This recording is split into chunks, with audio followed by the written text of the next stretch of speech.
اللہ اللہ اللہ۔ یہ صحیح مسلم کی حدیث شریف ہے۔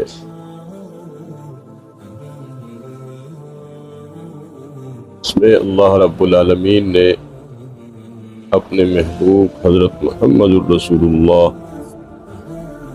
صلی اللہ علیہ وسلم کی زبان مبارک سے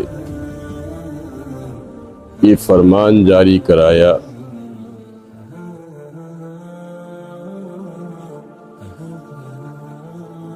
کہ بے شک اللہ تعالیٰ تمہاری صورتوں کو اور تمہارے مالوں کو نہیں دیکھتے، بلکہ تمہارے دلوں کو اور تمہارے اعمال کو دیکھتے۔ اس حدیث شریف کے راوی مشہور و معروف صحابی حضرت ابو ہریرہ رضی اللہ تعالی عنہ، یعنی اللہ تعالی کے یہاں رضامندی کا فیصلہ تمہاری صورتوں اور تمہارے مالوں کی بنیاد پر نہیں ہوتا، بلکہ تمہارے دلوں اور اعمال کو دیکھ کر ہوگا کہ تمہارے دل میں کتنا اخلاص تھا۔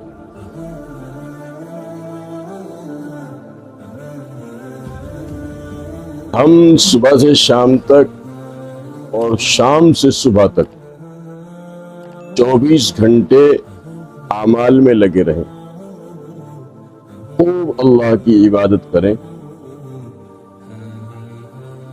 لیکن دکھاوے کے لیے کریں کہ لوگ ہمیں عبادت گزار کہیں، لوگ ہمیں تہجد گزار کہیں، لوگ ہمیں سخی کہیں، لوگ ہمیں بہادر کہیں، لوگ ہمیں عالم کہیں، یعنی لوگوں کو دکھانے کے لیے ہم نے اعمال کیے، 24 گھنٹے کیے۔ اللہ تعالیٰ ان اعمال کو کپڑے میں لپیٹ کر کے ہمارے منہ پر مار دے کہ جاؤ، یہ اعمال تمہارے قبول نہیں ہے، تم نے شہرت کے لیے کیا تھا، ناموری کے لیے کیا تھا، وہ تمہیں ہو چکا، ہمارے یہاں تمہارا کوئی حصہ نہیں۔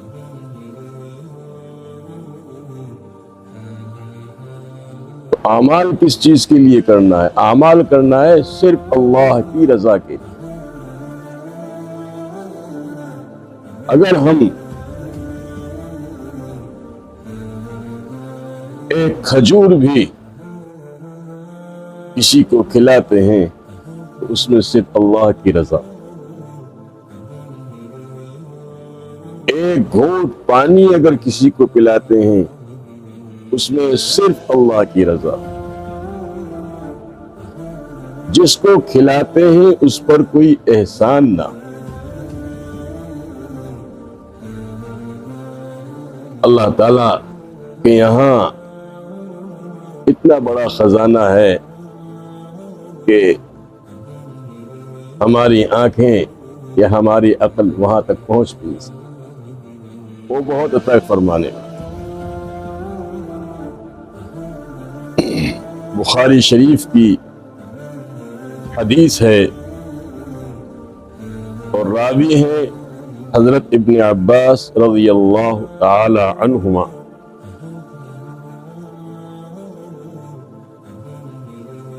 میرے اور آپ کے آقا مدینے کے تاجدار حضرت محمد الرسول اللہ صلی اللہ علیہ وسلم نے ارشاد فرمایا، اللہ تعالیٰ نے نیکیوں اور برائیوں کے بارے میں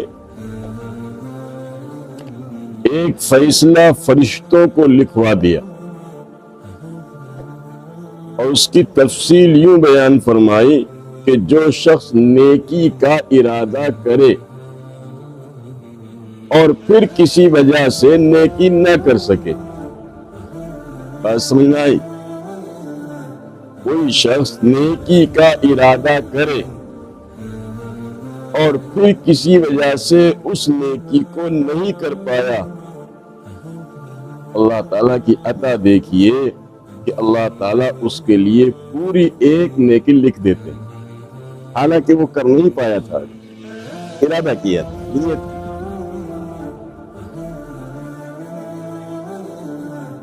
اور اگر ارادہ کرنے کے بعد اس نیکی کو کر لے تو دیکھو اللہ تعالیٰ کتنا بڑا سخی ہے، اس کی اللہ تعالیٰ 10 نیکیوں سے 700 تک، بلکہ اس سے بھی آگے کئی گنا تک اس کے نامہ اعمال میں لکھوا دیتے، صرف ایک نیکی اگر وہ کر لے۔ اب 700 تک کا تو ذکر کر دیا، لیکن قرآن میں ایک جگہ ہے واللہ یضاعف لمن یشاء، اللہ تعالیٰ جتنا چاہے جس کو دے دے، جتنا اضافہ کر دے، اللہ تعالیٰ کو تو پوچھنے والا ہے ہی نہیں کچھ، وہ کتنا کریم ہے، کتنا بڑا داتا ہے، دینے والا۔ اگر آپ ایک پیسہ کسی غریب کو خرچ کر رہے ہیں یا کسی کے کام آ رہے ہیں، یوں سمجھو کہ ہماری نجات کا ذریعہ ہے۔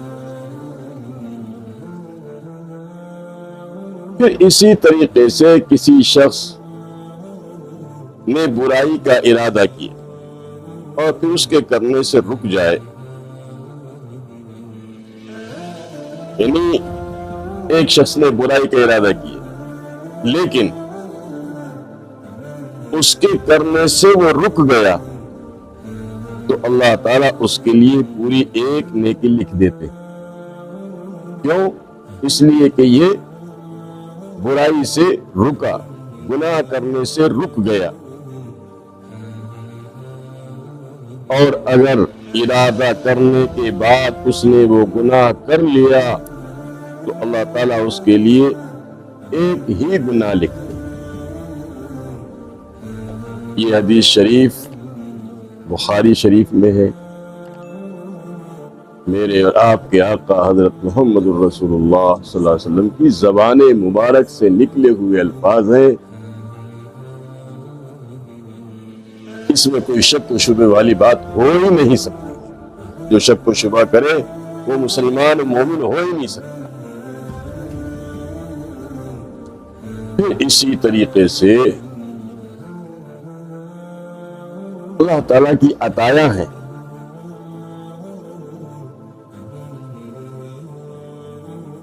حضرت ابو ہریرہ رضی اللہ تعالیٰ عنہ فرماتے ہیں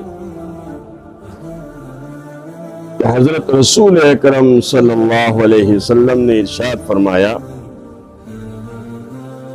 بنی اسرائیل کے ایک آدمی نے اپنے دل میں کہا کہ میں آج رات چپکے سے صدقہ کروں گا۔ کیسے؟ چپکے سے صدقہ کروں گا۔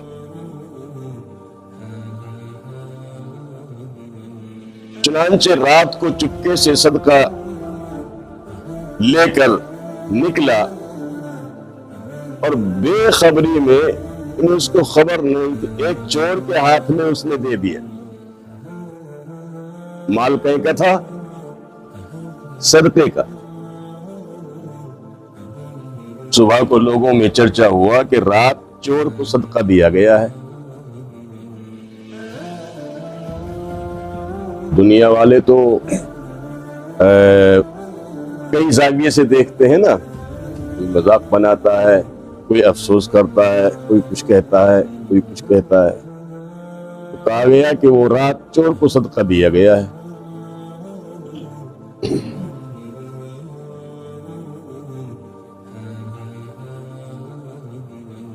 صدقہ کرنے والے کو جب معلوم ہوا تو اس نے کہا، یا اللہ، چور کو صدقہ دینے میں بھی آپ کے لیے ہی تعریف ہے۔ اس کے الفاظ پر آپ غور کیجیے، یا اللہ، چور کو صدقہ دینے میں بھی آپ کے لیے تعریف ہے۔ اس سے بھی زیادہ برے آدمی کو دیا جاتا تو میں کیا کر لیتا۔ پھر اس نے ارادہ کیا کہ آج رات بھی میں ضرور صدقہ کروں گا، پہلا تو ضائع ہو گیا۔ چنانچہ رات کو صدقے کا مال لے کر نکلا اور بے خبری میں صدقہ ایک بدکار عورت کو دے دیا، جو عورت غلط تھی اس کو دے دیا۔ صبح کو چرچا ہوا، آج رات بدکار عورت کو صدقہ دیا گیا ہے۔ صدقہ دینے والے نے کہا کہ یا اللہ، بدکار عورت کو صدقہ دینے میں بھی آپ ہی کے لیے تعریف ہے۔ اندازہ کیجئے اللہ تعالیٰ نے اس کو کتنا بڑا ظرف دیا تھا۔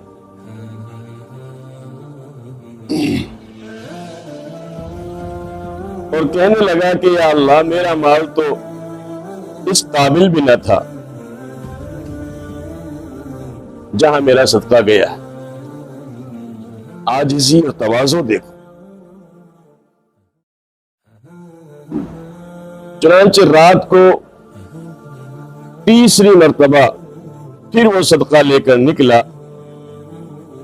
اور اسے ایک مالدار کے ہاتھ میں دے دیا۔ صبح کو چرچا ہوا کہ رات مالدار کو صدقہ دیا گیا ہے۔ صدقہ دینے والے نے کہا یا اللہ، چور، بدکار عورت اور مالدار کو صدقہ دینے میں آپ ہی کے لیے تعریف ہے کہ میرا مال تو ایسے لوگوں کو دینے کے قابل بھی نہ تھا۔ میرے بھائیوں، خواب میں بتا دیا گیا، اللہ تعالیٰ کی طرف سے آواز آئی کہ تیرا صدقہ قبول ہو گیا۔ کیا؟ تیرا صدقہ قبول ہو گیا۔ اور فرمایا کہ تیرا صدقہ چور پر اس لیے کرایا گیا کہ شاید اس کی ضرورت پوری ہو جائے، وہ اپنی چوری کی عادت سے توبہ کر لے۔ اللہ اکبر، اللہ اکبر۔ اور بدکار عورت پر اس لیے تیرا صدقہ کرایا گیا کہ شاید وہ بدکاری سے توبہ کر لے۔ جب وہ دیکھے گی کہ بدکاری کے بغیر بھی اللہ تعالیٰ عطا فرماتے ہیں تو اس کو غیرت آئے گی اور وہ توبہ کر لے۔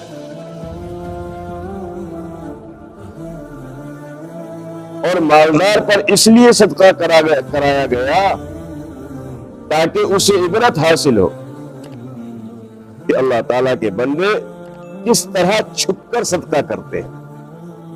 حدیث شریف میں ہے نا کہ دایاں ہاتھ دے رہا ہے تو بائیں کو خبر نہ، کیونکہ وہ تو صرف اللہ کی رضا کے لیے تھا۔ اس کی وجہ سے شاید وہ بھی اس مال میں سے جو اللہ تعالیٰ نے اسے عطا کیا ہے اللہ تعالیٰ کے راستے میں خرچ کرنے لگے۔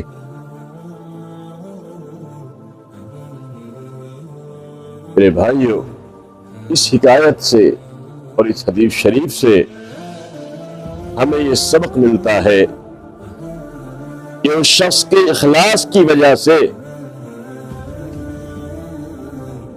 تینوں صدقے اللہ کی بارگاہ میں قبول ہوتے۔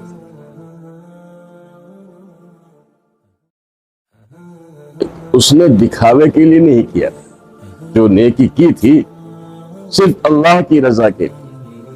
تو اگر ہم نماز پڑھتے ہیں تو اللہ کی رضا کے لیے، روزہ رکھتے ہیں تو اللہ کی رضا کے لیے، صدقہ دیتے ہیں تو اللہ کی رضا کے لیے، کسی سے دو میٹھے بات بولتے ہیں تو اللہ کی رضا کے لیے، کوئی بھی کام کریں ہلکا ہو بھاری ہو اس میں صرف ہماری یہ نیت ہو کہ اللہ بس تو راضی ہو، تو اس کو دیکھ لے، ہمیں کسی کی ضرورت نہیں کسی دکھانے، اس لیے کہ ہم دکھانے کی نیت سے کوئی عمل کر ہی نہیں۔ ذکر کریں تو اللہ کی رضا کے لیے، تلاوت کریں تو اللہ کی رضا کے لیے، صدقہ دے تو اللہ کی رضا کے لیے، کسی کے ساتھ خیر کا حسن سلوک کا معاملہ کریں تو اللہ کی رضا کے لیے، بس ہر چیز میں اللہ کی رضا شامل ہونی چاہیے، پھر انشاءاللہ ہماری زندگی کا اللہ تعالی ہمیں عمل کی توفیق